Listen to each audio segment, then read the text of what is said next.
So hi everybody. I'm gonna do a talk on like billion scale hybrid retrieval in a single query, just slightly different as like most people do it. It's gonna be also related to like previous talks because you want large scale, you want large vectors, you want dense and sparse, and so like hybrid comes into the picture. Cool. So a little bit about myself. I'm the co-founder and CEO of TopK. My other co-founder is Gush over in the audience. Before starting TopK, I worked in this vector database called Pinecone. May have heard of it. I led engineering there for whole data plane and code template teams. That was like for 3 years. Before that, then I worked at Shopify, mostly working on like risk algorithms, so fraud detection, financial forecasting, stuff like that, like standard, like back office stuff and data science stuff, and also like research game theory and adversarial ML, mostly in like computer security domains at Czech Technical University in Prague. Cool. So with that in mind, let me start with the first point, and that is that vector DBs, as we know them today, are a organized abstraction for retrieval. I will go into details why, and the first point basically is that you have this problem of uncorrelated vector and metadata distributions, right? And so vector DBs and like most vector indexes, the way they are built and what they're optimized for is basically just vector retrieval and like trying to solve this problem of, okay, I have like large numbers of high-dimensional vectors, and I want to find the closest set, right? Like exhaustive search, super expensive, and so like we developed approximate algorithms to do that very fast.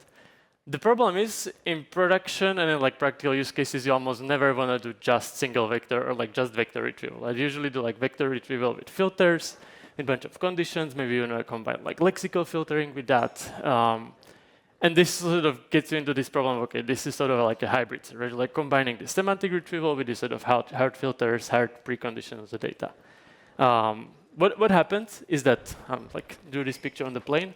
And you cannot see the gray dots there. But basically, you have this space. And like, if you do a query without any conditions, this is IVF style index, right? So like, this is the same for graph indexes, just the picture will be slightly different. But basically, with the partitioning-based index, you have a query, you have a bunch of points. There will be like gray points. And so sort of your nearest top K candidates are the ones in the sort of the partitions closest to the query, and so your like pruning of the space works super well. The problem, on the other hand, is if you apply the filter, that filter that metadata distribution is not correlated to the vector distribution. That sort of selects the candidates in different partitions, and so basically you end up like selecting points at random in your geometric space, and that's like very adversarial access patterns for partitioning-based indexes, even for graph-based indexes. Because instead of like using your index very efficiently, as in this case, you are basically like traversing the whole search space. That would be like loading all the partitions, traversing the whole graph, which is like lots of random jumps in memory. And that then becomes like super slow. Depending on the implementation, it can also like degrade the quality of retrieval quite a bit. So that's like the first fundamental issue why building a vector DB just around vectors doesn't really make sense. The other issue that was also like mentioned in a question for the previous talk is like you want to be able to do scoring flexibility, right? If you build your index just around vectors, like you bake in scoring, like cosine similarity dot product, Euclidean metric, like you build in scoring into the index. That's problematic because at query time, like you would like to do like boost more recent items, boost boost items based on scoring, boost like nearby results based on some like sort of haversine distance on a globe. And so all of these things, like how you usually solve them is like you overfetch from your database, and then you do like some post-processing or second stage ranking to sort of try to approximate this, right? Like I don't think that that's necessary because that's sort of just like an approximation of the overall problem. You want to be able to express the scoring inside the database. Like you want to be express like what you want in the query at query time. Not necessarily it's sort of like trying to bake all of that into your data representation.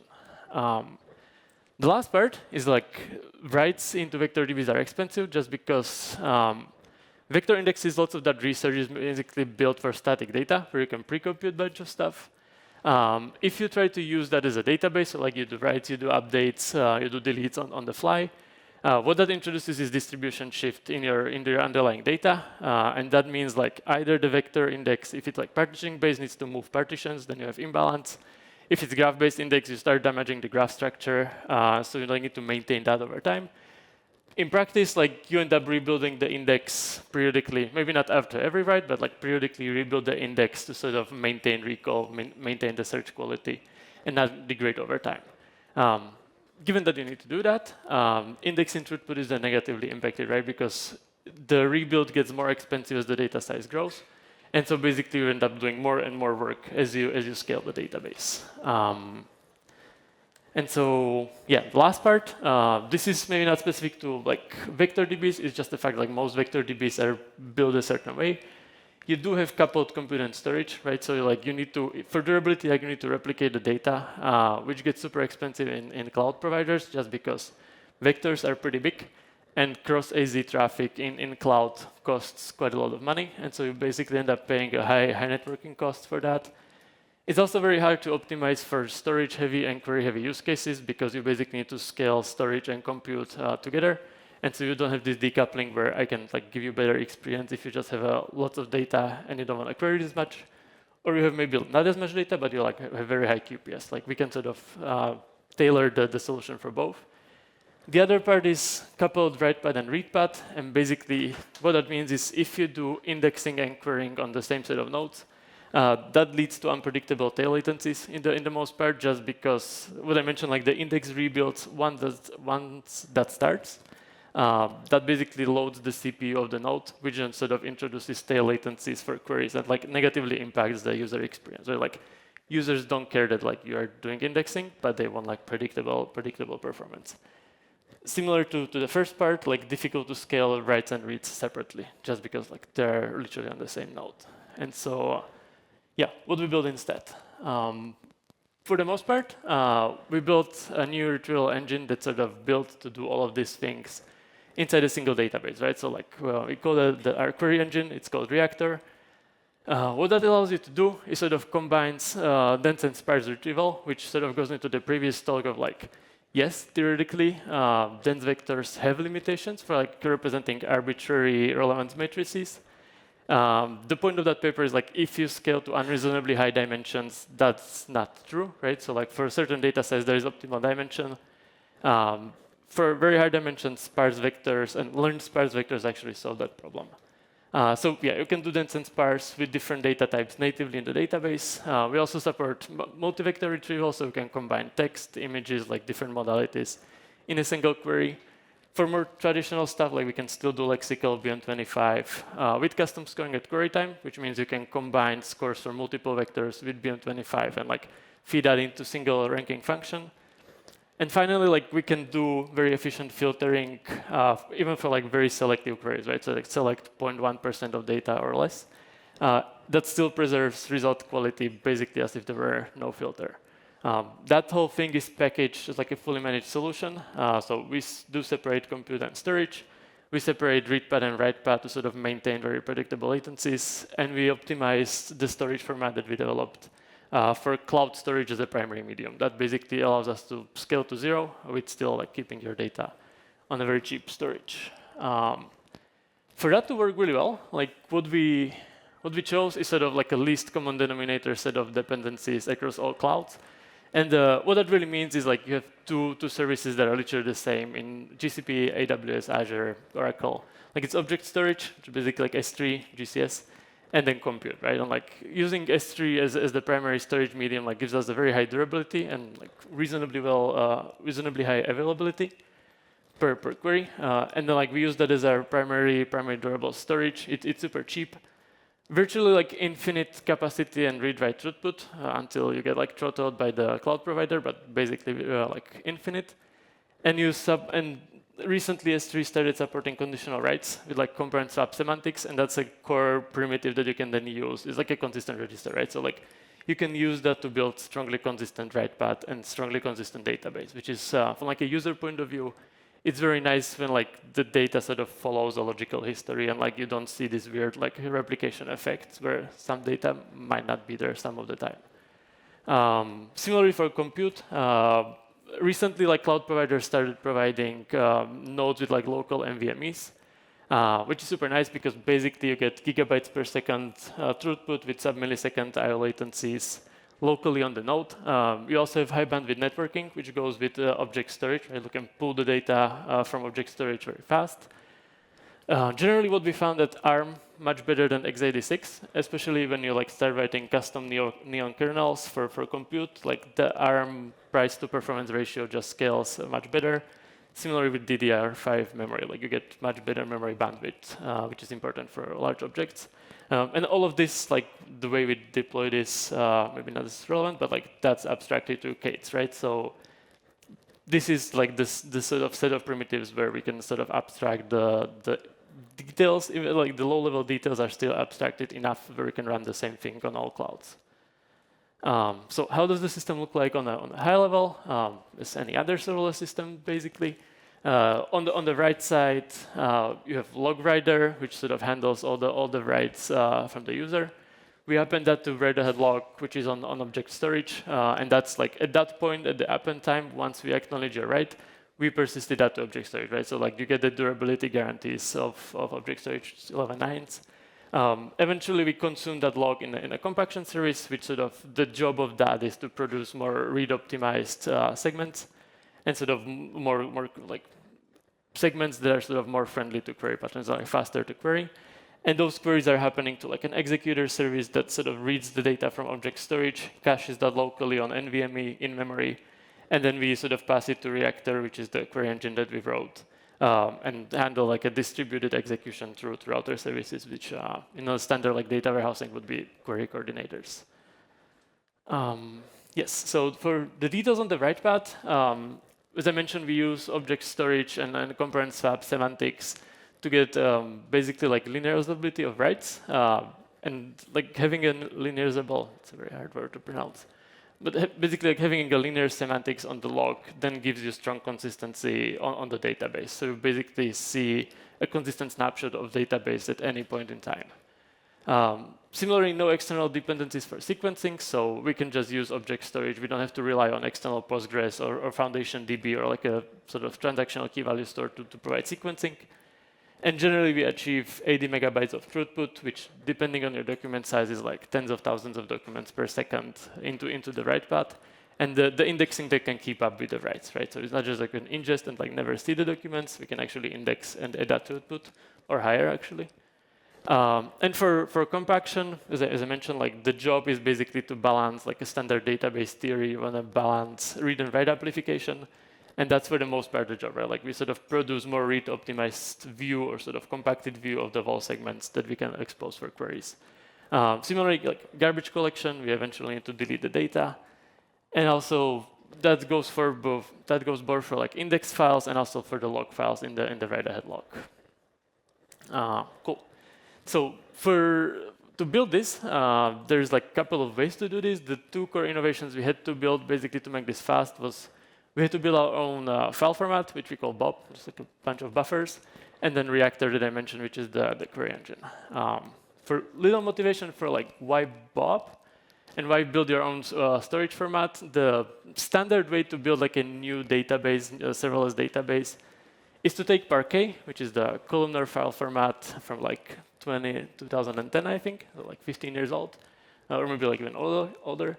And then basically take Parquet, take Apache Data Fusion, which is like an open source query engine, and use that as your basis for your serverless database.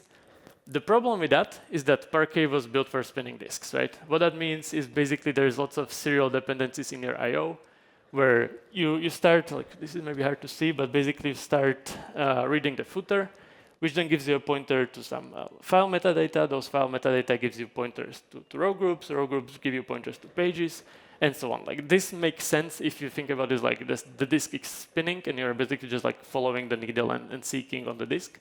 That's very problematic when your object storage, like when your primary storage is object storage, right? Because every one of those requests basically costs you 70 milliseconds. And if you don't have the data in the cache, that basically means like your cold cache latency ends up being like ones or tens of seconds, depending on like the file structure and then the number of files. The other problem is Parquet couples I/O and metadata granularity, because basically metadata is stored on the row group level and page level, and you can only read pages at least, right? So that's basically if you have like string values and then you have vector values, strings are much smaller or integers are much smaller, and that means like some pages will be super small because you only have like 10,000 U32 values, and some pages will be super big because you have 10,000 1,500 dimensional vectors. And that's a problem because then you end up reading like very small reads and very large reads from object storage and also from disk. Similarly, like you can try to sort of tune this, right? So you can make the pages smaller or make the pages larger. Well, the problem that leads to is your metadata is then super small or super large, and basically you reduce the efficiency of your pruning once you start sort of like pruning blocks based on filters. Parquet doesn't support point reads, and so sort of building like a document-oriented store, which is like super important for retrieval when you like want to get the document back, is like very hard. And then it requires like decoding the full schema and full pages before you can actually use the data, and that's also like fairly expensive once you think about like I/O being much faster than your CPU cycles. It also doesn't support off-the-shelf compression, right? So like you need to like it only uses off-the-shelf compression, so you need to use Snappy or ZSTD. You cannot like start doing bit packing or sort of more advanced stuff where you can then do compute on top of compressed data. And so what we did with Bob is basically we decouple these two issues, right? We decouple the logical and physical file structure, which then allows us to sort of physically store the optimal page sizes, where we can actually read the data in buffers that have like 8 megabytes or 16 megabytes, so like a size that's friendly for caching, size that's friendly for like reading from object storage. And then logically, we sort of represent the data in the file as sort of just bytes or sort of ranges of bytes within those buffers. And basically, we have like, it's a columnar structure, so we have columns of 1 column per field, basically. And those columns are split into blocks. But the point is like columns and blocks are just a logical view of buffers, and all the data physically is stored as buffers. That, as I mentioned, like allows us to achieve optimal I/O sizes and sort of stats granularity for pruning. We use Apache Arrow as like the storage format and in-memory representation, which then allows us to do like zero copy, zero decode execution once we have the data cached and like download it from object storage. And we do support point reads, right? So the data, like we can figure out where the data is, and we can like read the data from the file without necessarily having to scan it first. The next part is Reactor, and not to like data fusion. That's the place where data fusion happens. And so from the previous slide, the point of Reactor is basically to take the data from the cache, which could be in memory, could be on disk, could also be like object storage, basically take the source data, represented as Bob, and then basically run the query that you provided. It's a distributed sort of query engine, so we can do that on a single node where the source is basically one of the data buffers, or we can do it in a distributed fashion where the source for Reactor data is another node in the system. And that's basically allows us to do the same set of logical and physical nodes and planning and optimization in both settings. For the query lifecycle, Elastic, other vector DBs, basically they want you to provide like a query in a way that sort of describes what should happen. I don't think that makes sense. Like SQL is sort of very nice in the sense that in SQL you describe like what you want to happen now, how it should happen. So you're sort of like describing the sort of declarative way. And so similar with us, like user queries, like you provide the public SDK, you provide a query that basically describes declaratively like what you want to happen, not necessarily how you want it to happen, right? So like we don't expose necessarily, oh, take this query, pipeline that to this operator, then maybe pipeline that to some ranking operator. You basically just describe, okay, this is what I want, and then we figure out how to sort of execute that in the most efficient way. And so yes, like logical plans are compiled into our internal representation, and then we optimize the logical plan against the specific schema. Like there is no schema per collection, so we are schema on write, and we do optimization for specific files to make that execution very efficient. And so once we did all of that, we get a physical plan that then describes like internally how that should happen for your specific collection, for your structure. And then we run that physical plan basically to consume the data, to do the transformations that you want, and output the final set of results. As for the features, some of this is like relevant to search, some of this is more of like general query engine stuff.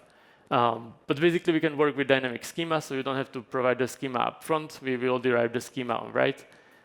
We used Apache Arrow again as an in-memory format, so it's both the same format on disk in memory with a whole set of kernels that we can then use for compute in Arrow.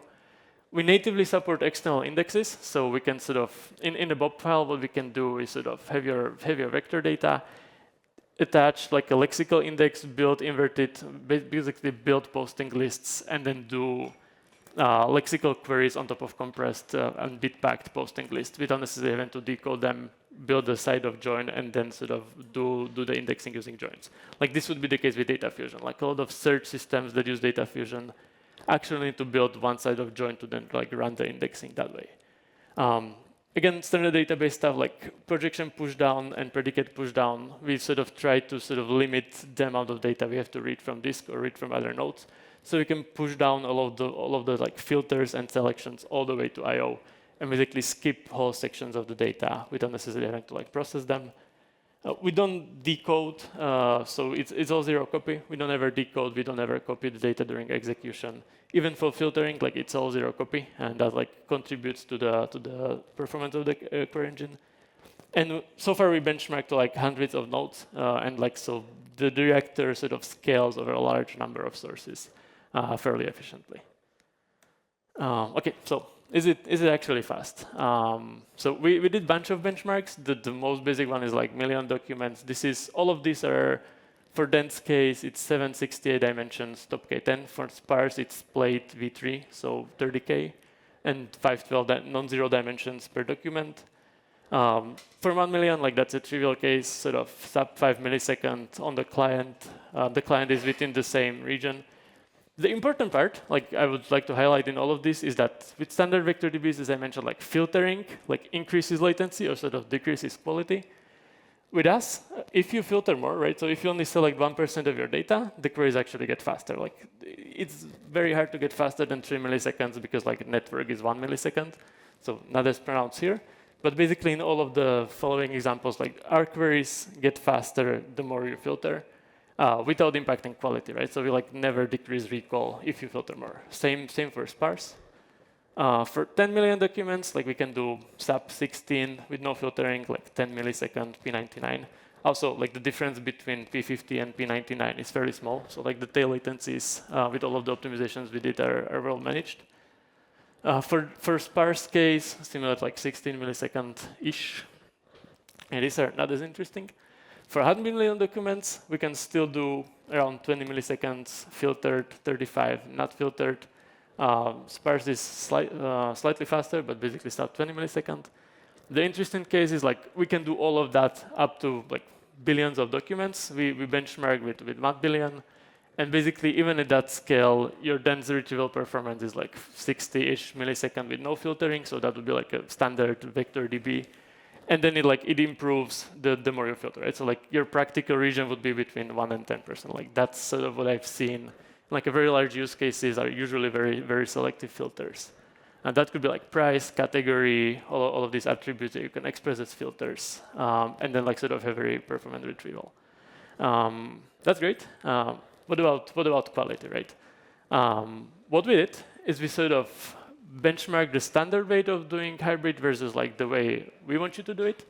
And that's like taking RRF or rank fusion approach and sort of trying to merge two separate indexes where one index is a dense index, the other index is a sparse index. Again, like this is, I think, modern BERT and Splate v3. And basically, we looked at RRF with 10 candidates doing top K, RRF with overfetching, so 10 times factor, so 100 candidates, and then top K 10. And then doing the hybrid scoring, so sort of storing both dense and sparse in top K, doing like a sort of hybrid scoring expression inside the query, and then running the hybrid retrieval in one query. And basically what we've shown on like a subset of beer data sets is even if you overfetch with RRF versus if you do a hybrid scoring in top K gives you better NDCG at 10. And that sort of shows like RRF is an approximate method, right? You're sort of trying to approximate the hybrid retrieval or the actual objective you want. versus like doing that in a query actually is the true top K, because like you're actually computing the set of candidates while going over the data. That's for the top K. I think like the last thing I would mention is like what's next. The fact is that search is changing, right? Like in the previous slide, I mentioned NDCG, which is sort of very relevant metric for like users, and like users being the sort of person that searches. Because what you are trying to optimize is basically trying to push the most relevant items as close to the top as possible. Like that's sort of considering the sort of retrieving the results and then ranking them high enough. That's changing towards not searching for like specific keywords and then getting a set of results. Now you like have questions which are more complex, like they could be compound. Superlink had an example as well. And basically from those questions, you want a set of answers with citations and maybe like with a confidence score of, okay, is this actually an answer I can sort of give you based on the data you have, or this is an answer that like I don't know, and like the system that responds, I don't want to call it an agent, but basically a system that responds should be able to say, I don't know, there is no data, I'm not confident. And this sort of paradigm requires a whole set of new evals because NDCG isn't as relevant. Like what you want is actually like coverage and sort of collecting as many diverse supporting facts as possible for like this answer to be produced. And so that sort of goes into like what we are building next. Like what I described is the retrieval engine all the way on the bottom. The missing pieces, and like some of you have maybe built, if you like build a sort of a rack system, is you need a way to represent documents. This is sort of, the way you do this heavily impacts how the rest of the system works. So even though it's not as sexy, it's like very important for the system to like work very well. Similar for query understanding, like users give you compound queries, they don't give you keywords, and so you want to like decompose the compound query, figure out what fields should be mapped to what, and how you sort of do that. And then similarly for ranking, this sort of heavily, the rank depends on the domain, right? So ranking and what's relevant. Definition of that is different in different domains. And so sort of encapsulating all these things behind a single API where we basically don't expose the low-level API for the database, but we expose a higher-level API, which is much closer to the actual use case, is something we are working on. And sort of like starting from evals, starting from, okay, how do we actually measure this compound system and make sure like whatever changes we do, we are actually improving, and then sort of packaging that as a sort of API that you can use. And with that, thank you. And like TopKI is our website, you can check it out.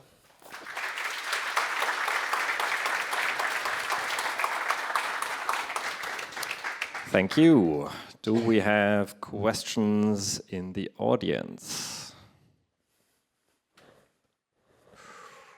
All overwhelmed? Oh, yes, there is one. Fernando.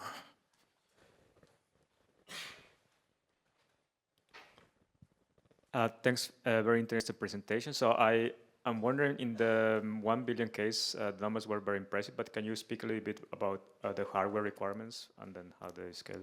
Yeah, that was roughly, I think, 5 nodes that we used.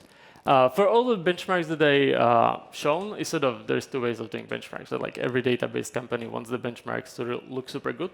So you can always like over-provision the resource and sort of make yourself look good. The numbers I shown, like the hardware that we provision and the cost you would get, is sort of representative to the pricing calculator we have on the page. And so sort of, if you sort of select the billion scale, whatever workload you would have, the price of that would be like what you've seen, like the performance of that would be roughly what you've seen in the benchmarks. I sort of matched that as closely as I could to the pricing calculator that we have.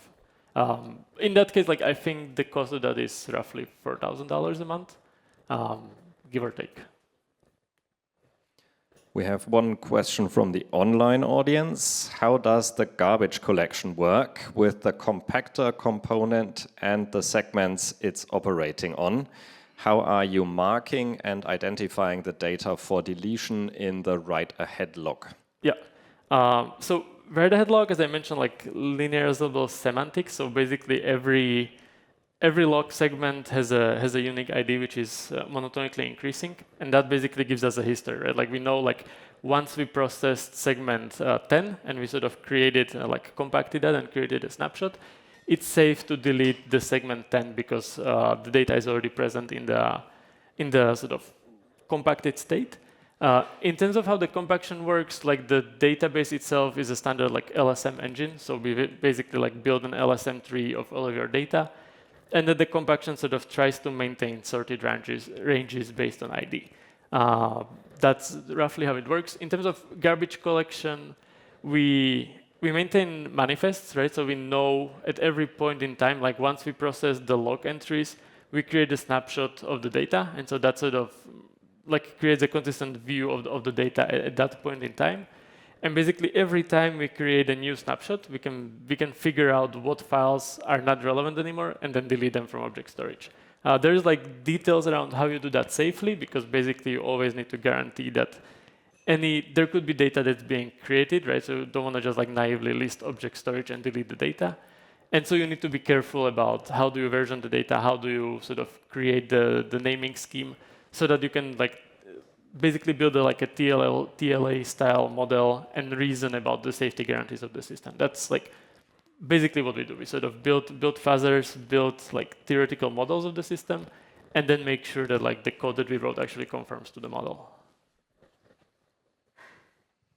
Thank you for your talk. I have a question on what algorithm do you use for KNN search? Is it like HNSV or it's exact? Yeah. Okay, so like we don't use graph-based indexes, obviously, because I described them as like being bad. We don't use partitioning-based indexes because same set of issues. And so we basically build our own index where we don't scan over the raw vectors. We like transform the vector into a different space and basically do the pass over the data in the transform space. On a very high level, like if you know RabbitQ, which is like a quantization method for transforming dense vectors into binary vectors, we do a thing that's similar to that. And basically the queries are then scan-based, right? So like if I told you like, hey, you can do scan-based approximate nearest neighbors retrieval very fast, like you'd be like, no, like you need HNSW, you need sort of partitioning-based indexes at billion scale. The core belief that we had at the beginning was like, no, you don't. You basically want flexibility and you can still do billion scale retrieval, even though like the sort of algorithm underneath isn't doing like basically space pruning. Yeah, so, but it's approximate search, not exact. Yes, it is approximate. But then what is the estimation of this approximation? I mean, usually for when you benchmark approximate KNN search, you measure how recall affects latency. Yep. So you can get arbitrary latency and performance if you can afford losing 30% of first relevant documents in search results. So that's actually a very good point. That is true for, like if you had HNSW, right, or like graph-based index, you would sort of tune the number of, like the expansion factor of that graph to basically like expand less and sort of traverse the smaller subspace to sort of improve the performance. With partitioning-based index, you would do the very similar thing. Like you usually do like square root of number of partitions. That's your probe factor. And that sort of decreases. And so basically it's like a curse of dimensionality, right? Like sort of your relevant candidates are in more partitions. And so you end up like missing the relevant points.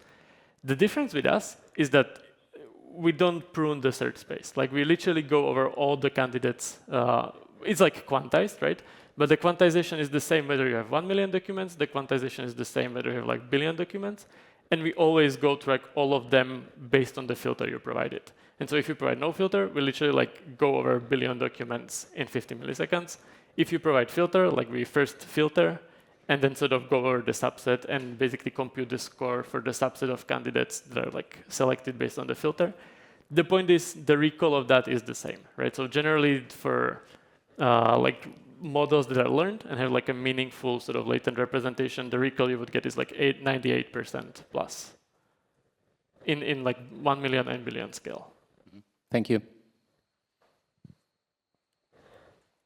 Yes, Daniel. Sorry. I'm just wondering how you think about all the different database offerings in terms of their types, right? So different solutions will be maybe useful for different aspects of the problem or use case.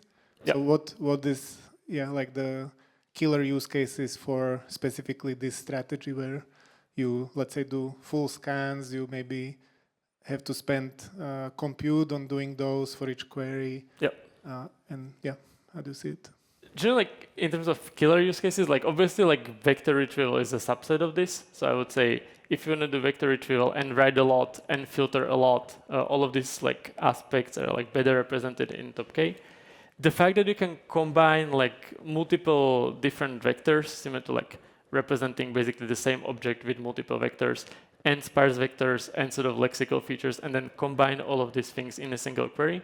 Basically, what we try to optimize for is relevance and quality of results, right? So like any domain where you know there are specific keywords like case numbers, legal case numbers, names, medication numbers, medication names, like all of that you can put in the query and basically optimize the relevance of the results. So like correctness critical domains, I would say, is one like large use case where actually having much higher quality helps you a lot.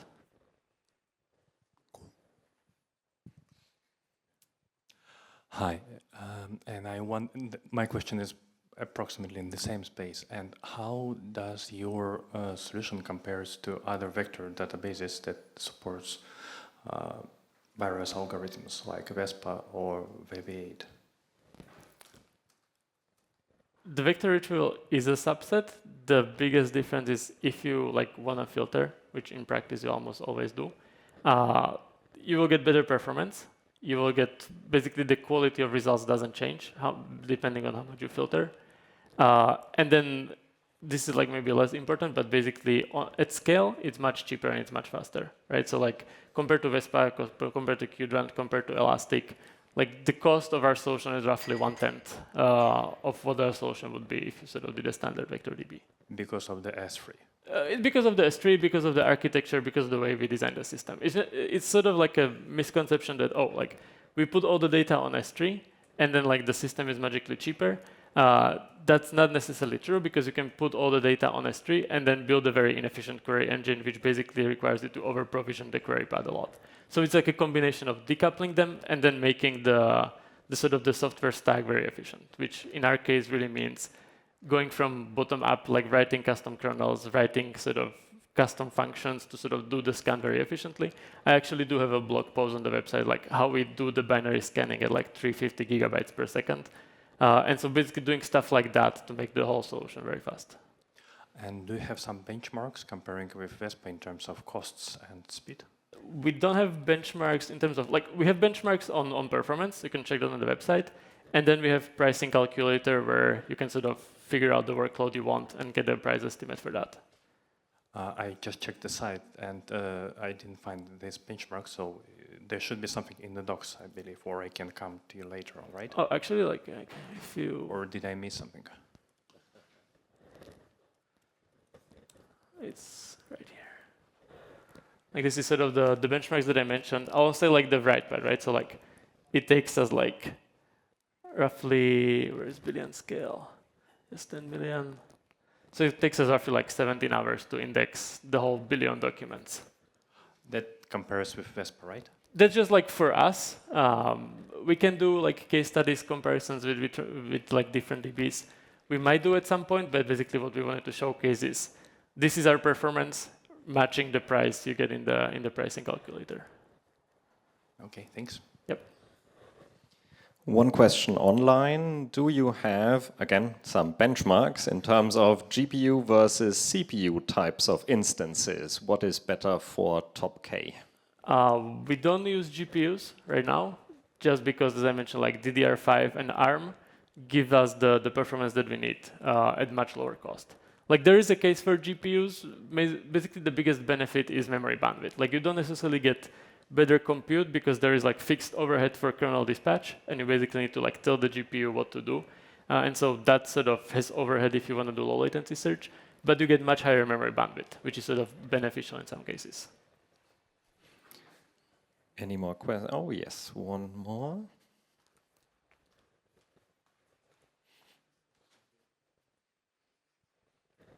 Can we quickly reiterate on like the recall stuff? Because I didn't quite get how you can retain this sort of performance while not sacrificing recall. Because typically, you know, if you want to get this type of latency, let's say you do a binary quant, of course it's going to be way faster, but then you're going to lose some, right? Because you're reducing the dimensionality.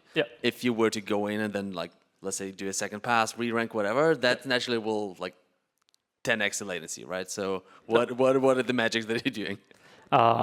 RabbitQ, like it's sort of a similar method to that. So like we do take your raw vectors, we quantize them into binary basically, and then the way you can do that is sort of when you compute the binary representation, there is a way to sort of get an approximate dot product out of that, right? So we can recover the sort of dot product scores based on the binary representation, and then we literally go and like scan all the data in the index.